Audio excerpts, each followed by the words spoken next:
So chaps, we carry on with our 80th anniversary of the Battle of France / Dunkirk, and today, 80 years ago, was effectively when Lord Gort, commanding the British Expeditionary Force, the BEF, realised and decided that a withdrawal to the French ports, chiefly Dunkirk, was in order. As I say, and I keep saying, and I likely will keep saying, the situation in the Battle of France was incredibly confused, it seemed, or at least certainly it was so mobile and so fluid compared to the First World War. It seemed to be changing hour upon hour. I mean, in one day, around the time of the Battle of Sedan, Guderian was able to advance almost 40 miles in a single day, unthinkable in the First World War at any point. The southern thrust was really the main thrust for the German army, of course. I mean, they were coming through Belgium, Holland and Belgium, into France and pushing down that way. But the main thrust was meant to come through the Ardennes and out through the south, or at least through the southern flanks, because they weren't all the way down south, out towards the Channel, which they reached on the 21st of May.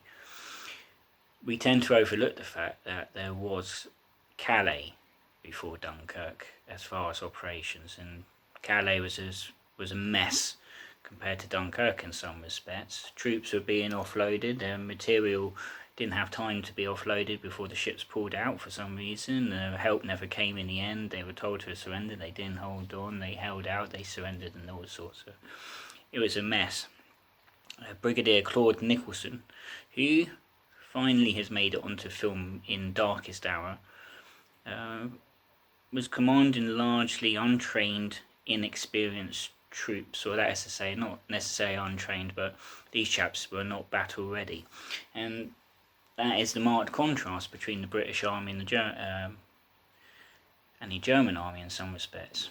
The Germans were the only side, or the only army, that knew what they were doing from the moment they invaded Norway and the Low Countries, Belgium, France and whatnot. They had a plan. They knew what they were going to do. They had been training for it, they'd been preparing for it, and though Poland was a relatively easy affair for them, their casualties were quite light in comparison to what the expectation was. They went into France and the West knowing that their objective was this, that and the other, whereas the British Army was trained, would become one of the best armies of the war, if not underpowered compared to the Americans and the Russians, but they weren't quite ready for what was going to happen.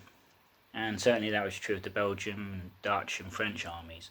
France had a bigger army than Germany, in some respects a better equipped army, and it seemed hideously unprepared when the time came. The Belgians were largely on the French border, thinking that France was going to come through Belgium to stop a German invasion, and when Belgium was invaded, it all went to pot quite swiftly. Rotterdam fell on the 18th, on the 17th even, and Antwerp fell on the 18th, and King Leopold was being propped up by messages from Churchill and the like, you got to keep going. And when Belgium surrendered on the 28th, it more or less left the British exposed, and they had to withdraw quickly before they were cut off. It was meant to be like a pincer movement.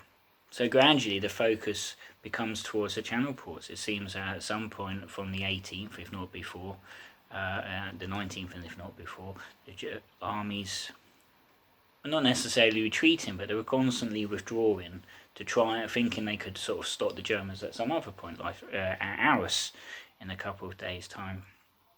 General de Gaulle, or Colonel de Gaulle as he was harassing the Germans with his 4th Armoured, but again, the Germans seem to be pretty relentless. As James Holland said in the first volume of his War in the West books, it's a fallacy really. There were several moments that the Germans could have been stopped, if not pushed back. And it's incredible, really, that even after Dunkirk, I mean, we always think of Dunkirk in this country, especially as the little boats, the men on the beaches and that. We tend to overlook what happened in it and after it. In it, in the sense that, of course, there were men, many men, fighting around the canals outside of Dunkirk, in the suburbs, in the city, in the town itself. I guess it's a city, that eventually became the rear guard and would try and, who sacrificed themselves for the most part, be it as prisoners or dead, to ensure the evacuation happened as successfully as it did. I mean, the evacuation, when they started planning it on the 20th, was not really foreseen to take more than, say, 30,000 by the time the Germans took Dunkirk, and in the end it took over 300,000. It was the largest full-scale evacuation of men and indeed people until September the 11th, 2001, when ferries from Manhattan were taking people to Staten Island and whatnot, and I think they said something like a few million people were evacuated on that day, because I guess roads and that had all fallen apart. So, and that was in one day. Dunkirk was over the course of a week. So we tend to overlook those chaps who were taken prisoner of war, and most of them, of course, spent until 1945 in POW camps. I mean, you get only a couple in the wider field that escaped back home, and we tend to forget that after Dunkirk fell in the first week of June, that the war in France was still carrying on, at least until the armistice on June 22nd. Allenbrook was sent back over with a force at Cherbourg, with a few, it seems, to sort of drive back in. I mean, the situation wasn't solid. It wasn't like, we've just wrapped up all the channel ports, but Cherbourg or wherever, we're going to press on. We're okay for the Germans. I mean, there was nothing written down to say, well, the Allies couldn't try something. And Churchill, had made a promise more or less to keep France going, and some madcap scheme to merge the two countries as one. Could you imagine if that had been the case? I mean, Brexit would have been that much more interesting. And obviously that came to nothing, so Allenbrook and his men retreated back to Britain. The 51st Highland were captured at St. Valery, and Hitler made the French sign the surrender, or the armistice, in the same railway carriage that the Germans did in 1918, and then it was taken off to Berlin, and I read somewhere that it was destroyed in a bombing raid in 43-44 time. And he did a little jig to celebrate victory, which apparently the British propaganda at the time did something to it, sped it up or something to make it look like he was effectively mental. I might put that on Facebook to mark June 22nd. Largely, it will be making fun of Hitler. It's a historical record, that's how he reacted. That was the high point of the German army, Germany as armed force in 1940, because though they did much advancing, 41, 42, they didn't win, did they, in Russia? And, well, we'll see if Facebook take it off for dangerous individuals. As I'm sure I'll possibly do mention, I realise these videos are coming out thick and fast because I've decided to record them day by day and then upload en masse. The Channel Islands fell in July 1940, peacefully at that, despite the fact that prior to the Germans landing, they bombed Guernsey and Jersey, thinking there was much more to them than there was. Some of the population, chiefly the children, was evacuated to the mainland. Unfortunately for Britain, they held no strategic importance, and it seemed almost they were forgotten until 1945. They weren't really, but after D-Day, the Channel Islanders thought, yes, at last we're going to be liberated. And then there's one very curious thing. It's almost like the invasion of Europe got away from the Allies. They pressed on through France, away from Cherbourg and whatnot, and the Channel Islands were left. That meant, though, of course, that the Germans on them were besieged.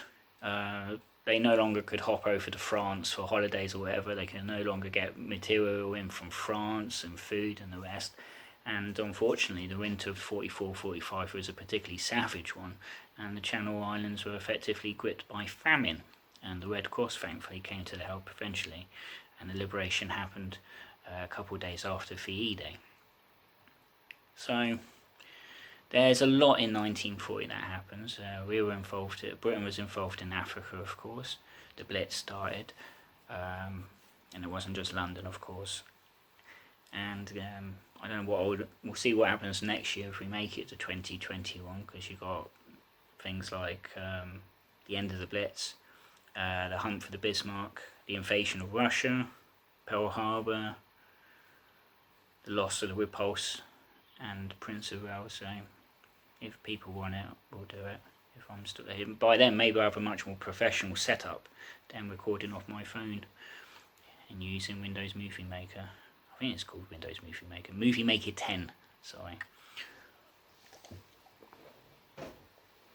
So that is your rather vague May 19, 1940. And as Churchill said once, I'm sure, the only way is up as far as that goes.